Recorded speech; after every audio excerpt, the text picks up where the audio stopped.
1959. Recruta Zero. Recruta Zero era um aspirante do exército, muito atrapalhado. Era perseguido pelo sargento Tainha, que era muito exigente com os aspirantes chamados recrutas. As atrapalhadas do Recruta Zero era desde marchar sem coordenação motora até desorganização no alojamento onde dormia. Sargento Tainha, que ficava no pé dele, ordenando ele a organizar as coisas e marchar direito. Até que um dia, o coronel viu a atrapalhada do Recruta Zero e o chamou para seu escritório. Chamou a atenção dele e ameaçou de expulsão se ele continuasse agindo daquele jeito. Recruta Zero chorou, dizendo que o pai dele era militar e que desejava seu filho no exército, mas ele mesmo não queria, não tinha vocação para o exército, e sim para a medicina. O coronel lhe deu uma bolsa de estudos para o curso de medicina militar na cidade de Resende, no Exército de Agulhas Negras, no Rio de Janeiro. Recruta Zero ficou muito emocionado e agradecido pela compreensão do coronel. Fez os estudos e voltou para o quartel de origem, como médico militar. Foi trabalhar no posto médico dentro do quartel. O coronel, quando viu, ficou muito orgulhoso de vê-lo como médico dentro da carreira militar. O ex-recruta Zero, agora médico Carlos Alberto Gomes, nome verdadeiro do Recruta Zero, agradeceu a oportunidade que o coronel lhe deu e realmente era vocacionado para a medicina dentro do exército, como seu pai desejava. Seu pai também ficou bem orgulhoso de ter seu filho médico no exército. Tinha uma enfermeira que o ajudava muito. Conversaram, namoraram e se casaram, foram muito felizes com a vida sexual intensa. Já o sargento Tainha, que antes o perseguia, agora tecia elogios ao novo médico. Vida no exército não é fácil. Tem muita rigidez em suas regras de conduta, inclusive com castigos para pessoas serem punidas com rigor.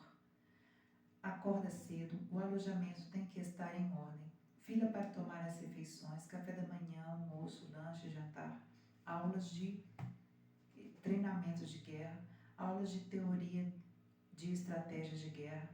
A maioria são homens ainda, mas há presença de mulheres, pois os pais eram do exército, então os filhos e filhas seguiram esse caminho também. Hoje em dia, a função do exército, marinha e aeronáutica, são de proteger o território nacional de possíveis invasões e guerras. Mas no período da ditadura militar, eles comandaram tudo na política nacional. Quem era contra o regime era preso, torturado, com requintes de crueldade e morto. Claro que quem era contra o regime geralmente eram estudantes influenciados pelo comunismo de países como Vietnã, China, Cuba, Rússia e ex-União Soviética. Alguns que foram para partidos comunistas no Brasil foram treinados nesses países para serem guerrilheiros e terem armamentos para confronto com os militares. Muitos militares e guerrilheiros morreram nesses confrontos. Demorou mais de 20 anos para termos novamente um regime democrático, com eleições diretas, pois na ditadura as eleições eram indiretas, sem a população exercer o poder de voto. Com o fim da ditadura, houve vários políticos e presidentes, mas com corrupção e privilégios que ainda persistem, mantendo a população pobre, ainda com fome, falta de saneamento básico, postos de saúde lotados, falta de trabalho para garantir o sustento da família. Recebe meio salário para benefícios do governo federal, como Auxílio Brasil, ex-Bolsa Família, agora voltou a ser Bolsa Família novamente, Auxílio Gás, programas demagógicos, mas que só mascaram a real necessidade do povo menos favorecido. Enquanto isso, políticos e presidentes ganham uma fortuna, com privilégios como auxílio moradia, auxílio terno, auxílio transporte e vários esquemas de caixa 2 ou mesmo rachadinha para se manterem no poder e perpetuar a corrupção. Nesta última eleição, foi muito tumultuada e o TRE foi duramente atacado pelos partidos da direita conservadora, desejando a volta da ditadura militar, com a derrota de seu líder, Bolsonaro, nas urnas eletrônicas, através de manifestações de fanáticos religiosos, militares, policiais, skinhead, neonazistas, ocupando vias públicas em todo o país.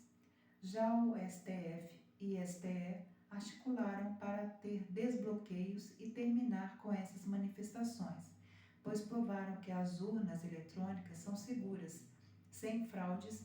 Além disso, já teve a transição de governo até o dia da posse do novo presidente eleito, né, que foi o Lula. E depois que o Lula tomou posse, aconteceu a invasão lá do Congresso, do STF e tal, e que agora estão punindo e descobrindo quem são os culpados e tudo, e inclusive até muitos realmente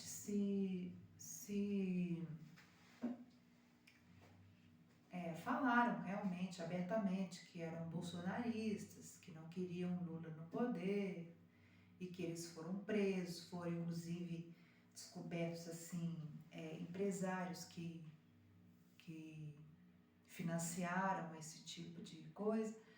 Gente, vamos pensar o seguinte: isso não é democracia, isso é vandalismo ao poder público, tá? Então, assim, nacionalismo de verdade respeita os patrimônios públicos e não faz esse tipo de coisa, tá? Independente da orientação política de cada um, vamos respeitar o patrimônio